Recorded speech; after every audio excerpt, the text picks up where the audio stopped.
Olwaleero tutandise n'ebibuuzo byaffe. Tulina n'ebibuuzo bibiri okuva mu lubereberye 12. Ekibuuzo kyaffe ekisooka kigamba, ani Katonda gwe yayita okuva mu nsi ye?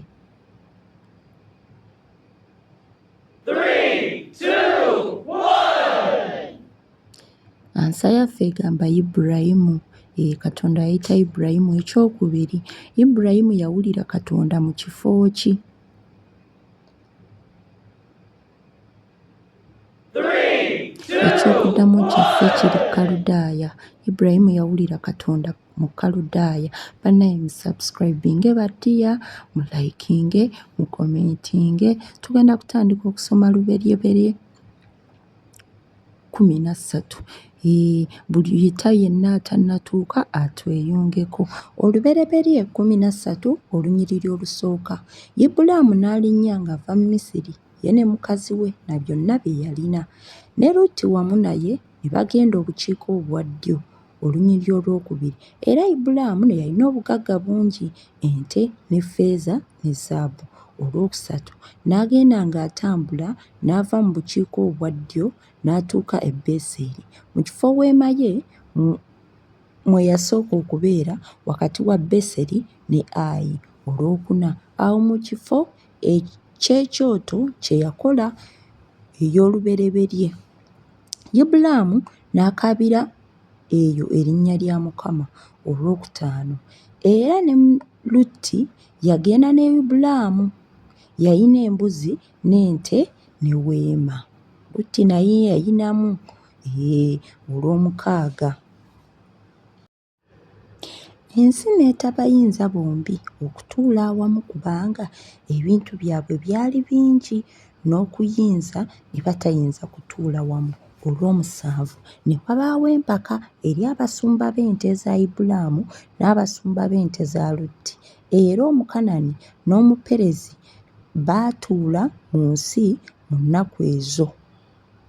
Olw'omunaana, Ibulaamu n'agamba Lutti nti, waleme okubaawo empaka nkwegayiridde eri nze naawe, eri abasumba bange n'abasumba bo, kuba tuli baaluganda. Olunyiriri omwomwenda. Ensi yonna teri mu maaso gaffe? Yawukana nange nkwegayiridde, obanga onneeroboza omukono ogwa kkono, nange naagenda ku mukono ogwa ddyo, naawe bw'oneeroboza omukono ogwa ddyo, nange naagenda ku mukono ogwa kkono. Mukitegedde ekintu ekyo? Olw'ekkumi, Lutti n'ayimusa amaaso ge n'alaba olusenyi lwa Yoludaani lwonna nga mulimu amazzi mangi wonna wonna. Mukama nga tannazikiriza Sodoma ne Ggomola, nga lufaanana ng'olusuku lwa Mukama, ng'ensi y'e Misiri ng'ogenda mu Zowaali. Awo Lutti ne yeeroboza olusenyi lwonna olwa Yoludaani. Lutti n'atambula ebuvanjuba ne bayawukana bokka na bokka. Gamba bayawukanye. Lutti agenze e Sodoma. Tugenda ku 12.